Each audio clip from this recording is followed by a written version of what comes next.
Sule dan Natalie Holscher telah diputus bercerai. Putusan cerai dibacakan oleh Majelis Hakim Pengadilan Agama Cikarang pada Rabu 10 Agustus 2022. Tak hanya mengabulkan gugatan Natalie Holscher, putusan itu juga mengatur soal kesepakatan yang dibuat oleh keduanya.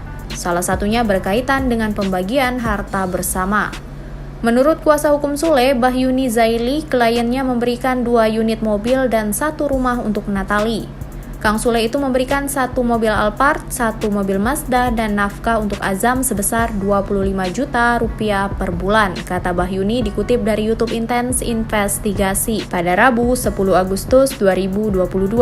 Bahyuni Zaili menerangkan pemberian uang serta beberapa aset Sule kepada Natalie Holscher sudah menjadi kesepakatan kedua belah pihak di tengah proses cerai.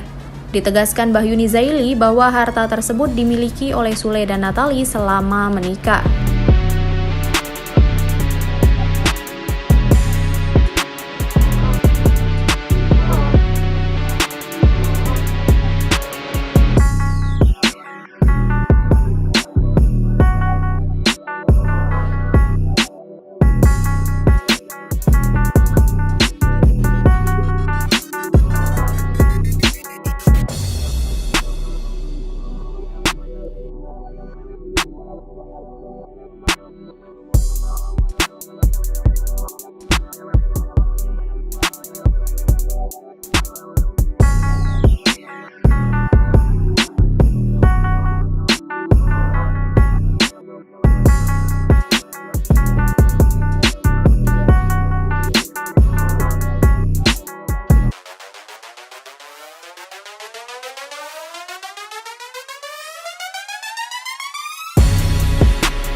Terima kasih sudah nonton.